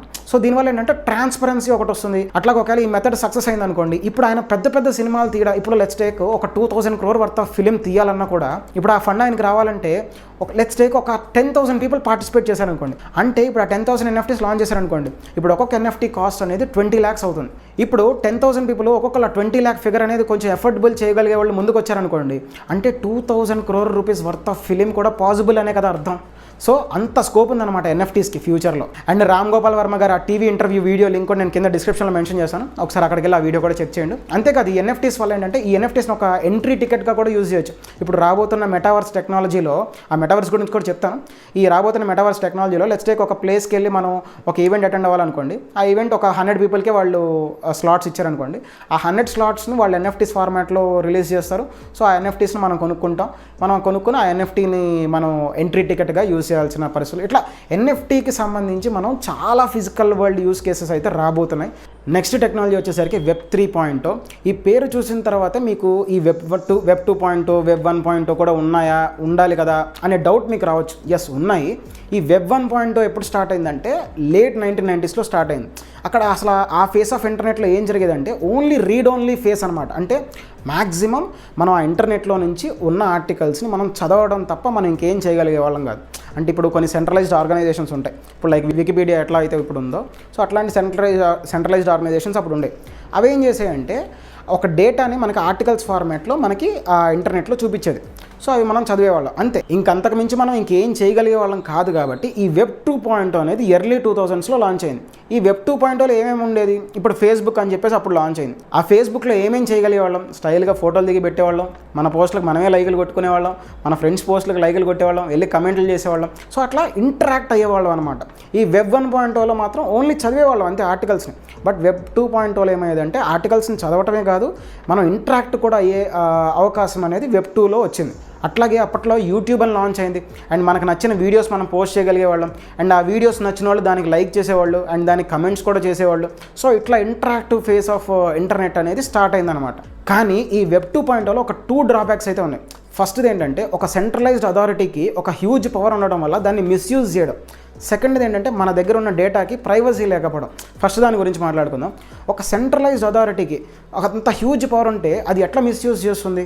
ఫస్ట్ ఆఫ్ ఆల్ ఆ సెంట్రలైజేషన్కి డీసెంట్రలైజేషన్కి తేడా ఏంటంటే, సెంట్రలైజేషన్ ఏంటంటే ఒక ఎంటిటీ కానీ లేదా ఒక ఆర్గనైజేషన్ కానీ లేదా ఒక కంపెనీ దగ్గర కానీ ఒక హ్యూజ్ పవర్ ఉండడం అనమాట. సో ఆ పవర్ని యూజ్ చేసి వాళ్ళు కంట్రోల్ చేయడం. ఈ డీసెంట్రలైజేషన్ అంటే ఏంటంటే ఒక పవర్ అనేది ఒకళ్ళ చేతిలో కాకుండా అందరి చేతిలో డిస్ట్రిబ్యూట్ అయి ఉండడం అనమాట. సింపుల్గా చెప్పాలంటే డెమోక్రసీ లాగా అనుకోవచ్చు. ఒక ఎగ్జాంపుల్తో చూద్దాం. 2-3 ఇయర్స్ బ్యాక్ ఫేస్బుక్ మీద ఒక కేసు అయింది. ఆ కేసు ఏంటంటే ఈ పొలిటికల్ పార్టీస్ దగ్గర నుంచి వాళ్ళు ఫండ్స్ తీసుకుని ఆ పొలిటికల్ పార్టీని వాళ్ళు ఈ యాడ్స్ ఫార్మాట్లో ప్రమోట్ చేయడం అనమాట. సో దానివల్ల ఏమయ్యేది, ఇండైరెక్ట్గా జనాల్లో ఉన్న ఒపీనియన్ అనేది మ్యానిపులేట్ చేసేవాళ్ళు. అది ఎట్లా జరిగేది, ఎగ్జాక్ట్గా ఎలక్షన్స్ ముందు ఈ ఫేస్బుక్ ఏ పొలిటికల్ పార్టీ నుంచి అయితే వాళ్ళు ఫండ్స్ తీసుకున్నారో ఆ పొలిటికల్ పార్టీ గురించి పాజిటివ్గా యాడ్స్ రన్ చేసేవాళ్ళు.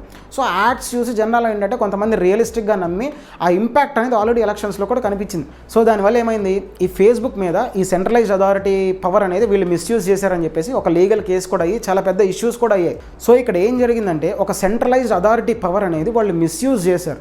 సో దానివల్ల ఏంటంటే జనాల మైండ్ సెట్ అనేది మ్యానిపులేట్ అయింది. ఓకే, ఇదొక ప్రాబ్లం. నెక్స్ట్ ప్రాబ్లం ఏంటి, డేటా ప్రైవసీ. ఇది నాకు జరిగిన ఎగ్జాంపుల్తోనే నేను చెప్తాను. రీసెంట్గా నా ఫ్రెండ్స్తో ఈ ఎలక్ట్రిక్ బైక్ అనే కాన్సెప్ట్ గురించి డిస్కస్ చేస్తున్నప్పుడు ఒక స్పెసిఫిక్ కంపెనీ గురించి డిస్కస్ చేస్తున్నాను. సో ఆ కంపెనీ ఏంటంటే వాళ్ళ వెహికల్ చాలా బాగుంది, సో ఆ ఫీచర్స్ కూడా చాలా బాగున్నాయి అని చెప్పేసి నేను వాళ్ళతో డిస్కస్ చేస్తున్నప్పుడు నాకు అంతసేపు ఏమైందంటే దాని గురించి ఇన్ఫర్మేషన్ అనేది ఇద్దరం ఎక్స్చేంజ్ చేసుకుంటూ ఉన్నాం. కాసేపు ఉన్న తర్వాత నా మొబైల్ ఓపెన్ చేసి చూసుకున్న తర్వాత ఒక 1.5 అవర్ తర్వాత అదే కంపెనీకి తగ్గ ఎలక్ట్రిక్ బైక్ యాడ్స్ నాకు డిస్ప్లే అయ్యాయి ఇన్స్టాగ్రామ్లో. నేనైతే అసలు లిటరల్గా సర్ప్రైజ్ అయ్యాను. సర్ప్రైజ్ ఎందుకంటే ఇక్కడ నా మైక్రోఫోన్ ద్వారా నేను మాట్లాడే మాటలు విని ఈ లోపు వాళ్ళు డేటా కలెక్ట్ చేసుకోవడం అయిపోతుంది. ఆ డేటా సంబంధించిన కరస్పాండింగ్ కంపెనీస్ ఉంటాయి కదా, అంటే ఇప్పుడు నేను ఏదైతే కంపెనీ గురించి మాట్లాడానో ఆ కంపెనీకి ఇదిగో ఇట్లా పలానా వ్యక్తి నీ ప్రొడక్ట్ మీద ఇంట్రెస్ట్ ఉన్నాడని చెప్పేసి వాళ్ళకి ఇన్ఫర్మేషన్ పంపించడం జరిగింది. అండ్ వాళ్ళ యాడ్స్ కరస్పాండింగ్ ఇన్స్టాగ్రామ్ కానీ లేదా నా ఫేస్బుక్ ప్రొఫైల్స్ మీద డిస్ప్లే అవ్వడం, అంటే ఇవన్నీ జస్ట్ మినిట్స్ అండ్ అవర్స్లో జరిగిపోయిందా అని చెప్పేసి నాకు ఆశ్చర్యం వేసింది అనమాట. సో అంటే ఇక్కడ ఏం జరిగిందంటే నాకున్న ఇంట్రెస్ట్ మీదే ప్రొడక్ట్ చూపించింది కాబట్టి నాకు అక్కడ ప్రాబ్లం ఏం లేదు.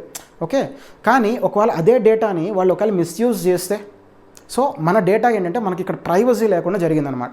సో ఇదొక బిగ్గెస్ట్ ప్రాబ్లం. ఇప్పుడు ఈ 2 ప్రాబ్లమ్స్ని ఫిక్స్ చేస్తూ వచ్చే టెక్నాలజీ వెబ్ 3.0 టెక్నాలజీ. ఈ టెక్నాలజీలో ఏమవుతుందంటే ఇక్కడ ఇంటర్నెట్ అంతా కంప్లీట్గా డీసెంట్రలైజ్డ్గా ఉంటుంది. అంటే ఒక సెంట్రలైజ్డ్ అథారిటీ అయితే ఎవరు కంట్రోల్ చేయరు, కంప్లీట్గా డీసెంట్రలైజ్డ్గా ఉంటుంది.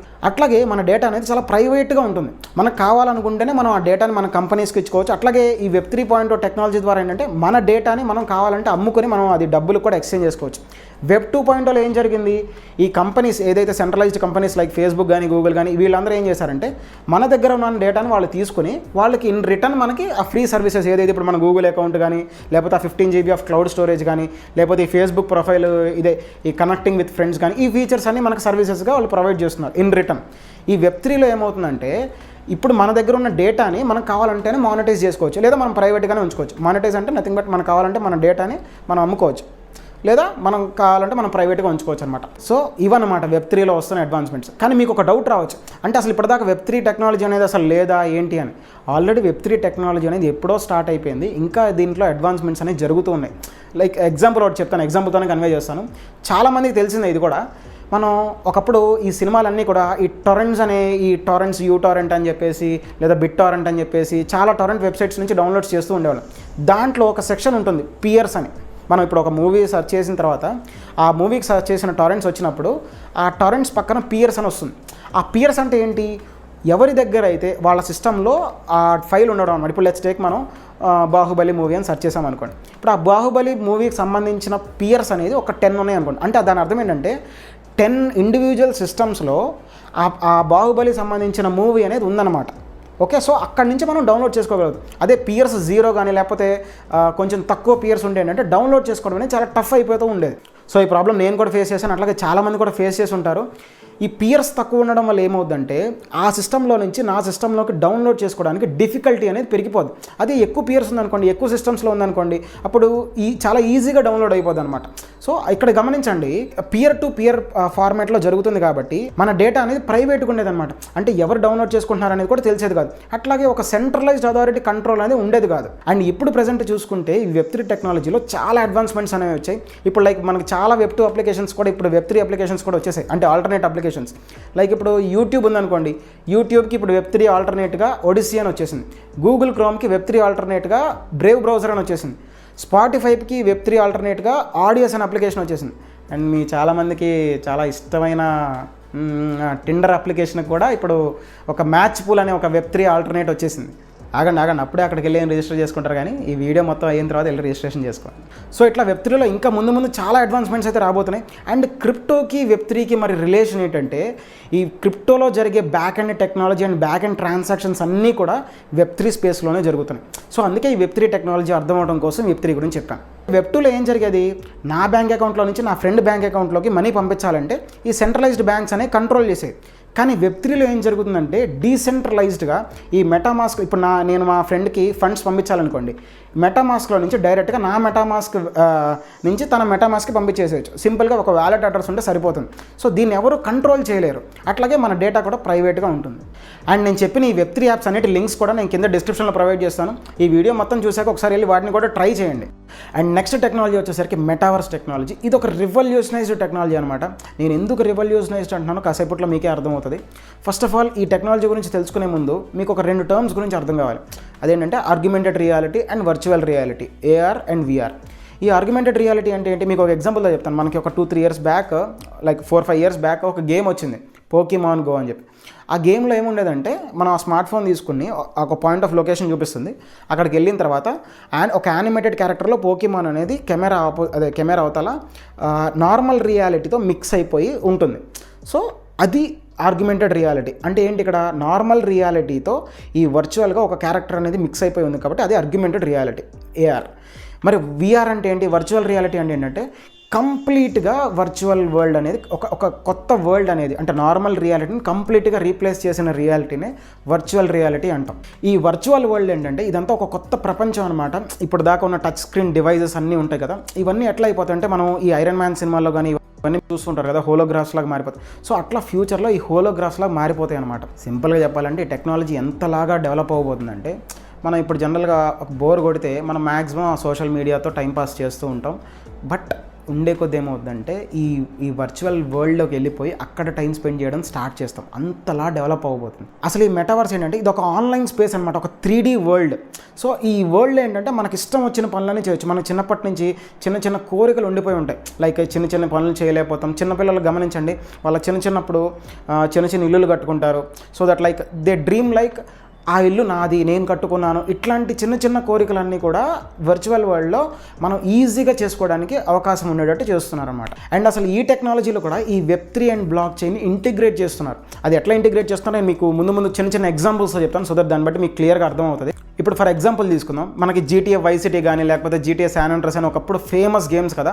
సో చాలామంది, నాకు తెలిసి అయితే 90s కిడ్స్ అయితే చాలామంది వాటిని ఎక్స్పీరియన్స్ అయ్యి ఉంటారు. సో అక్కడ ఏం జరిగేది, ఒక 2D వరల్డ్ ఉండేది. ఆ వరల్డ్లో మన మౌస్ని, మన కీబోర్డ్ని యూజ్ చేసి మన అవతార్ని మనం కంట్రోల్ చేస్తూ ఉంటాం. సో అది అక్కడ జరిగేది. కానీ ఇక్కడ మెటావర్స్లో ఏం జరుగుతుందంటే అక్కడ 2Dలోనే సారీ అక్కడేమో 2D గేమ్ కదా, ఇక్కడంతా కంప్లీట్గా 3D. అంటే మనం లెఫ్ట్ సైడ్ తిరిగితే మనకు లెఫ్ట్ సైడ్ అక్కడ వ్యూ ఏముందో మనకు అదంతా కనిపిస్తుంది, రైట్ సైడ్ తిరిగితే రైట్ సైడ్ వ్యూ అంతా కనిపిస్తుంది. సో అట్లా ఒక 3D వరల్డ్ అనమాట అదంతా. కానీ ఇక్కడ 2D వరల్డ్. మనం ఆ వ్యూని ఇక్కడ ఏం చేసేవాళ్ళం, మన మౌస్తో కంట్రోల్ చేసేవాళ్ళం. కానీ మెటావర్స్లో డైరెక్ట్గా మనం నార్మల్ మన లైఫ్లో ఎలా అయితే ఉంటున్నామో అలా ఉంటే సరిపోతుంది. అంటే మనం లెఫ్ట్ సైడ్ తిరిగితే మన లెఫ్ట్ సైడ్ ప్రపంచం అంతా అక్కడ కనిపిస్తుంది. అండ్ ఆ వీడియో గేమ్లో గమనించండి, మనం యాజ్ ఇట్ ఈస్ రియాలిటీకి దగ్గరగా, లైక్ మనకి పక్కన చెట్లు ఉన్నట్టు, రోడ్స్ అండ్ అక్కడ ఉన్న వెహికల్స్ అండ్ పక్కన జనాలు ఫుట్పాత్ మీద నడుస్తున్నట్టు, సో ఇవన్నీ కూడా మనకు ఆ మెటావర్స్లో ఉంటుంది. కానీ బట్ మనం లైవ్లో ఎక్స్పీరియన్స్ అయ్యేటట్టు ఉంటాయి అనమాట. సో ఈ 2D గేమ్కి దానికి డిఫరెన్స్ అదే. అండ్ ఇక్కడ ఇంకొక విషయం ఏంటంటే, మనం మెటావర్స్లోకి ఎంటర్ అయిన తర్వాత మనం ఒక అవతార్ అనేది క్రియేట్ చేసుకోవాలి. లైక్ ఇప్పుడు మనం ఆ గేమ్లో ఆడేటప్పుడు ఒక మనిషి మనల్ని ఎట్లా రిప్రజెంట్ అయితే చేస్తుందో అట్లాగే సేమ్ ఇక్కడ మనకు ఒక అవతార్ అనేది, అంటే ఒక క్యారెక్టర్ అనేది మనం క్రియేట్ చేసుకోవాలి. దానికి ఏంటి, ఇప్పుడు మనకు నిజ జీవితంలో మనకు కావాల్సిన బట్టలు మనం ఎట్లయితే షాపింగ్ మాల్స్కి వెళ్ళి కొంటాం, అట్లాగే మనకు కావాల్సిన యాక్సెసరీస్ కానీ అన్ని షాపింగ్ మాల్స్లో వెళ్ళి కొంటాం. అట్లాగే మన అవతార్, మనం డిజైన్ చేసుకున్న అవతార్కి కూడా కావాల్సిన యాక్సెసరీస్ కానీ క్లోతింగ్ కానీ అంతా మనం ఆ మెటావర్స్లో ఉన్న షాపింగ్ మాల్కి వెళ్ళి మనం అక్కడ మన క్రిప్టో కరెన్సీని చెల్లించి మన అవతారికి కావాల్సినవన్నీ కొనుక్కోవచ్చు అనమాట. సో ఇట్లా షాపింగ్ చేయొచ్చు. అంటే మీకు ఇక్కడ ఒక క్వశ్చన్ రావచ్చు, అదేంటి మెటావర్స్ అంటే అట్లాంటి వర్చువల్ వరల్డ్లో కూడా షాపింగ్ మాల్స్ ఉంటాయి? ఆల్రెడీ షాపింగ్ మాల్స్ ఇట్లాంటి ఇన్ఫ్రాస్ట్రక్చర్ అనేది చాలామంది ఆల్రెడీ డెవలప్ చేస్తున్నారు. అండ్ ఇందాక మనం ఒక అవతార్ క్రియేట్ చేసుకోవాలన్నాను కదా, ఇప్పుడు ఆ అవతార్ ఎట్లాంటి క్యారెక్టరిస్టిక్స్ ఉంటాయి అంటే, మనం ఏం చేస్తే అది చేస్తుంది. మనం నిజ జీవితంలో మనం ఎట్లా అయితే చేస్తున్నామో, అంటే మనం ఎటు తిరిగితే అటు తిరుగుతుంది వర్చువల్ వరల్డ్లో, అట్లాగే మనం ఎట్లయితే మన body movements ఇస్తున్నామో same as it is అట్లాంటి మూమెంట్స్ ఈ వర్చువల్ వరల్డ్లో కూడా ఈ అవతార్ అయితే ఇస్తుంది మన ప్లేస్లో. సింపుల్గా చెప్పాలంటే మన నిజ జీవితంలో చేసే అన్నీ కూడా మెటావర్స్లో చేసేయచ్చు. మనం ఇప్పుడు మహా అయితే మన ఫ్రెండ్స్తో కాంటాక్ట్ అవ్వాలంటే వాయిస్ కాల్ చేస్తాం, లేదా మ్యాక్సిమం వీడియో కాల్ చేస్తాం. అంటే 2D ఇంటరాక్షన్ జరుగుతుంది. కానీ మెటావర్స్లో ఏంటంటే కంప్లీట్గా 3 డైమెన్షనల్గా మనం ఇంటరాక్ట్ అవ్వచ్చు. మనం హ్యాపీగా వాళ్ళతో టైం స్పెండ్ చేసినట్టు తెలుస్తుంది. అట్లాగే వాళ్ళతో మనం గేమ్స్ కూడా ఆడుకోవచ్చు. అట్లాగే మనం వాళ్ళు రియల్గా మన పక్కన ఉన్న ఎక్స్పీరియన్స్ అనేది మనం పొందొచ్చు అనమాట మెటావర్స్ నుంచి. మరి మనకు అట్లాంటి మెటావర్స్ వరల్డ్ని యాక్సెస్ చేయాలంటే మనకు ఒక VR హెడ్సెట్ కావాలి. ఇప్పుడు ఈ VR హెడ్సెట్స్ని పాపులర్ కంపెనీస్ అయిన ఫేస్బుక్ తయారు చేస్తుంది. అట్లాగే యాపిల్ కూడా రీసెంట్గా యాపిల్ విజన్ ప్రో అని చెప్పేసి తీసుకొస్తుంది. ఫేస్బుక్ ఏమో మెటా అని చెప్పేసి కంపెనీ పేరు కూడా చేంజ్ చేసేసి క్వెస్ట్ ప్రో అనే డివైజెస్ని కూడా తీసుకొచ్చింది. సో ఇవన్నీ ఏంటంటే ఒక VR హెడ్సెట్స్ అనమాట. ఆ VR హెడ్సెట్స్ పెట్టుకోగానే మనకు ఒక కొత్త వర్చువల్ వరల్డ్ వస్తుంది. ఆ వర్చువల్ వరల్డ్లో మనకు నచ్చిన పనులన్నీ చేయొచ్చు అనమాట. అండ్ దానికి తోడు ఈ హ్యాప్టిక్ సూట్ అండ్ ఒక గ్లౌజెస్ కూడా ఉంటాయి. వాటి యూజెస్ ఏంటంటే మనకి రియల్ లైఫ్ ఎక్స్పీరియన్స్ని అక్కడ అందించేటట్టు చేయడానికి అనమాట. అంటే లెట్స్ టేక్, ఇప్పుడు నేను ఆ మెటావర్స్ వరల్డ్లో నా ఫ్రెండ్ నన్ను టచ్ చేశాడు అనుకోండి, ఆ ఫీల్ నాకు తెలియజేయడం కోసం ఈ సూట్ అనేది ఉపయోగపడుతుంది అనమాట. అట్లాగే ఇప్పుడు మనం ఏదైనా వాల్ని టచ్ చేస్తున్నాం అనుకోండి, ఆ టచ్ చేసిన ఫీలింగ్ మనకు తెలియడం కోసం ఆ గ్లౌజెస్ కానీ ఈ వేరబుల్స్ అన్నీ యూజ్ అవుతాయి అనమాట. అండ్ ఈ మెటావర్స్ టెక్నాలజీ వల్ల మెయిన్ యూజ్ ఏంటంటే, ఇప్పుడు మనం ఎక్కడో ఉన్న వ్యక్తులతో కూడా పక్కనే ఉన్నట్టు ఫీల్ అయ్యి ఆ లైవ్ కాన్వర్సేషన్స్, అంటే ఆ లైవ్ ఎఫెక్ట్ అనేది మనం పొందొచ్చు అనమాట. ఇప్పుడు లెట్స్ టేక్ ఎగ్జాంపుల్, మనం ఎక్కడికైనా ఆఫీస్కి వెళ్ళి ఏదైనా వర్క్ చేయాలనుకోండి, అది డైరెక్ట్గా ఈ మెటావర్స్ వరల్డ్లో మనం ఆ ఆఫీస్లో ఉన్నట్టుగానే వర్క్ చేసే ఫీల్ అనేది ఈ టెక్నాలజీ మనకి కల్పిస్తుంది. అండ్ ఈ మెటావర్స్లో ఒక ఫన్నీయెస్ట్ థింగ్ ఏంటంటే, దీంట్లో ల్యాండ్స్ కూడా కొంటున్నారు. కొని వాటిని ఇన్ఫ్రాస్ట్రక్చర్ కింద డెవలప్ చేసుకోవడం, వాటిని లీజ్కి ఇవ్వడం, అండ్ ఆ ఇన్ఫ్రాస్ట్రక్చర్ని యూజ్ చేసి ఇప్పుడు ఎవరైతే డిజిటల్ అవతార్స్ వాళ్ళు క్రియేట్ చేస్తారో వాళ్ళకి కావాల్సిన సర్వీసెస్ అన్నీ అక్కడ ప్రొవైడ్ చేయడం. సో ఇట్లాంటివన్నీ కూడా మెటావర్స్లో జరుగుతున్నాయి. అంతేకాదు జనాలు వాళ్ళ అవతార్స్ కోసం అక్కడ ఉన్న ఫ్యాషన్ వస్తువుల మీద కూడా చాలా ఖర్చు పెడుతున్నారు. అంతేకాదు కొన్ని అమ్యూజ్మెంట్ పార్క్స్కి వెళ్ళి అక్కడ వాళ్ళ అవతార్ ఫార్మేట్లో అక్కడికి వెళ్ళి ఎంజాయ్ చేయడం కోసం, అక్కడ ఉన్న సర్వీసెస్ని వాడుకోవడం కోసం చాలా ఖర్చు పెడుతున్నారు. అంతేకాదు గ్రే స్కేల్ అని ఒక క్రిప్టో కంపెనీ ఒక రిపోర్ట్ ఇచ్చిందనమాట, ఒక ఎస్టిమేటెడ్ రిపోర్ట్. ఫ్యూచర్లో మెటావర్స్లో స్పెండింగ్ అనేది 1 ట్రిలియన్ మార్క్ అనేది టచ్ అవ్వచ్చు అని ఒక రిపోర్ట్ కూడా ఇచ్చింది. చాలామందికి పబ్జీ గేమ్ కానీ లేదా battle grounds mobile India game కానీ తెలుసు కదా. ఆ గేమ్లో ఈ గన్ స్కిన్స్ కోసం కానీ లేదా డ్రెస్సెస్ కోసం కానీ చాలా ఖర్చు పెడుతున్నారు కొంతమంది. అంటే లైక్ 2D ఎక్స్పీరియన్స్ అని జస్ట్ చూస్తాం కోసం. కానీ ఒకసారి ఆలోచించండి, వాటి కోసమే అంత ఖర్చు పెడితే ఇంకా 3Dలో, అంటే మనం మెటావర్స్లో డైరెక్ట్గా వాటిని లైవ్లో ఎక్స్పీరియన్స్ చేయడం కోసం అట్లాంటి వేరబుల్స్ అన్నీ తీసుకొస్తాయి. అంటే లైక్ ఫ్యాషన్ విధానంగా డ్రెస్సెస్ కానీ 3Dగా మనం వాటన్నిటిని ఫీల్ అవ్వచ్చు. అంటే ఇంకెంత ఎక్కువ పర్చేసెస్ జరుగుతాయి జస్ట్ ఆలోచించండి. సో అంత ఫ్యూచరిస్టిక్ ఉండబోతుంది అనమాట మెటావర్స్. కొన్ని అయితే అసలు నమ్మలేం. బట్ నా సజెషన్ ఏంటంటే, ఒకసారి మీరు ఈ VR టెక్నాలజీని ట్రై చేయండి. నేను రీసెంట్గా ఈ శరత్ శెట్టి క్యాపిటల్ మాల్లో VR క్రికెట్ని ట్రై చేశాను. చాలా బాగుంది ఎక్స్పీరియన్స్ అయితే. అసలు ఆ 3D వ్యూలో ఆ ఎక్స్పీరియన్స్ అయితే చాలా బాగుంటుంది, అది చెప్పలేం. మీరు ఒకసారి ఎక్స్పీరియన్స్ చేస్తేనే దాని ఫీల్ ఏంటో తెలుస్తుంది. అండ్ ఈ మెటావర్స్ టెక్నాలజీ వల్ల ఈ ఫిజికల్ డైలీ లైఫ్లో కూడా చాలా యూజెస్ ఉన్నాయన్నమాట. నేను కొన్ని ఎగ్జాంపుల్స్ చెప్తాను. ఇప్పుడు లైక్ కొన్ని మీటింగ్స్కి చాలా దూరం డిస్టెన్స్ ఉంటే మనం వెళ్ళలేకపోవచ్చు. బట్ మెటావర్స్లోకి వెళ్ళి ఆ ఈవెంట్ని ఎక్స్పీరియన్స్ చేయొచ్చు, లేదా ఆ మీటింగ్ని ఎక్స్పీరియన్స్ చేయొచ్చు. లేదా ఇప్పుడు ఆ విఆర్ హెడ్సెట్స్ ఉంటాయి కదా, నేను ఇందాక చెప్పాను కదా, ఈ యాపిల్ విజన్ ప్రో కానీ లేదా క్వెస్ట్ కానీ ఈ హెడ్సెట్స్ని యూజ్ చేసి ఇప్పుడు లైక్ మెడికల్ సర్జన్స్ కానీ వీళ్ళందరూ ఇప్పుడు ఏదైనా సర్జరీ చేసేటప్పుడు యాక్యురసీ అనేది హ్యూమన్ ఎర్రర్స్ వల్ల కొంచెం ఎక్కువ ఉంటుంది. బట్ ఆ విఆర్ హెడ్సెట్ వేసుకున్న తర్వాత ఏంటంటే మనకు ఇప్పుడు అక్కడ దాంట్లో ఉన్న లైడార్ స్కానర్స్ ఉంటాయి ఆ విఆర్ హెడ్సెట్కి. ఆ లైడార్ స్కానర్స్ వల్ల ఒక ఆర్టిఫిషియల్ ఇంటెలిజెన్స్ అనేది ఎగ్జాక్ట్గా ఎంత డిస్టెన్స్లో ఎట్లాంటి స్టెప్స్ తీసుకోవాలి అనేది ఒక ఇన్స్ట్రక్షన్స్ చూపిస్తూ ఉంటే ఏంటంటే ఈ రేట్ ఆఫ్ ఎర్రర్ అనేది చాలా తగ్గిపోద్ది. ఆ ఎర్రర్ తగ్గడం వల్ల ఏమవుద్ది, చాలా ఆపరేషన్స్ సక్సెస్ అయ్యే ఛాన్సెస్ ఎక్కువ ఉంటాయి. సో ఈ మెడికల్ ఫీల్డ్లో ఇది ఒక బిగ్గెస్ట్ ఇంప్రూవ్మెంట్లా అవబోతుంది. అట్లాగే స్టూడెంట్స్ కొంతమంది ఎవరైతే కాలేజెస్కి వెళ్ళి లేదా స్కూల్స్కి వెళ్ళి చదువుకునే వాళ్ళకి కొన్ని అవుట్ ఆఫ్ జస్ట్ ఇమాజినేషన్ వాళ్ళు కొన్ని చెప్తారు టీచర్స్. సో దాన్ని మనం ఇమాజిన్ చేసుకొని మనం అర్థం చేసుకోవాలి. కానీ ఈ మెటావర్స్ టెక్నాలజీ ఉండడం వల్ల ఏంటంటే డైరెక్ట్గా మనం అది లైవ్లో ఎక్స్పీరియన్స్ చేస్తూ నేర్చుకునే అవకాశం చాలా ఎక్కువ కల్పిస్తుంది. సో దీనివల్ల ఏమవుతుందంటే మనకి ఈజీగా అర్థమవుతుంది. ఒక్క మాటలో చెప్పాలంటే మనం ఫిజికల్ వరల్డ్లో ఎక్స్పీరియన్స్ చేయలేనివి కూడా ఈ మెటావర్స్ ద్వారా ఎక్స్పీరియన్స్ చేసే అవకాశం అనేది రాబోతుంది. అండ్ మనకు నచ్చినట్టు ఫిజికల్ వరల్డ్లో బతకలేమేమో, బట్ మెటావర్స్ వరల్డ్లో బతకొచ్చు. అండ్ ఇంకా దీని గురించి యూస్ కేసెస్ మాట్లాడుకుంటే చాలా యూస్ కేసెస్ ఉన్నాయి. అసలు ఈ టెక్నాలజీ మీద మీ ఒపీనియన్ ఏంటి కింద కమెంట్ సెక్షన్ ద్వారా తెలియజేయండి. సో అదండి ఈ వీడియో కనుక మీకు నచ్చితే లైక్ చేయండి, షేర్ చేయండి, అట్లాగే ఛానల్ని సబ్స్క్రైబ్ చేసుకోండి. అండ్ ఈ వీడియో కంటిన్యూషన్గా బేసిక్స్ ఆఫ్ క్రిప్టో పార్ట్ 2 అని చెప్పేసి ఇంకో వీడియో కూడా చేశాను. ఆ వీడియో లింక్ కూడా నేను కింద డిస్క్రిప్షన్లో ఇస్తాను, అక్కడికి వెళ్ళి ఒకసారి ఆ వీడియో కూడా చెక్ చేయండి. అట్లాగే ఐ కెన్ అండర్స్టాండ్ మీకు ఈ వీడియో చూసిన తర్వాత చాలా డౌట్స్ వచ్చి ఉండొచ్చు. మీరు ఒకసారి ఆ పార్ట్ 2 వీడియో కూడా చూసిన తర్వాత అప్పుడు ఆ వీడియో కింద మీరు కమెంట్ చేయండి. నేను ఫ్రీక్వెంట్గా అడిగిన క్వశ్చన్స్ అన్నిటినీ నేను ఒక లాంగ్ వీడియోలో ఆన్సర్ చేయడానికి ట్రై చేస్తాను, లేదా ఒక్కొక్క స్పెసిఫిక్ క్వశ్చన్ తీసుకొని నేను ఏదైనా షార్ట్ వీడియోలో రెస్పాండ్ అవ్వడానికి ట్రై చేస్తాను. అట్లాగే క్రిప్టో మార్కెట్లో వస్తున్న అప్డేట్స్ కోసం మన సోషల్ మీడియా హ్యాండిల్స్ని కూడా ఫాలో అవ్వండి. నేను కింద లింక్స్ డిస్క్రిప్షన్లో ఇస్తాను, అక్కడి నుంచి మాత్రమే ఫాలో అవ్వండి. బికాస్ బయట స్కామర్స్ చాలా విచిత్రమైన దారుల్లో ట్రై చేస్తున్నారు మీ ఫండ్స్ దొంగలించడం కోసం. ఒకటైతే గుర్తుపెట్టుకోండి, నేనైతే పర్సనల్గా మిమ్మల్ని ఎప్పుడు కూడా ఎటువంటి రూపంలో కూడా మిమ్మల్ని ఫండ్స్ అయితే అడగను. అది రూపీస్ అవ్వచ్చు, లేకపోతే క్రిప్టో అవ్వచ్చు. నా పేరు కానీ లేకపోతే మన ఛానల్ పేరు మీద కానీ ఎవరైనా మిమ్మల్ని ఫండ్స్ అడుగుతున్నారు లేకపోతే మనీ అడుగుతున్నారంటే గుర్తుపెట్టుకోండి, వాళ్ళు స్కామర్స్ అనే అర్థం. Thank you so much for watching. By.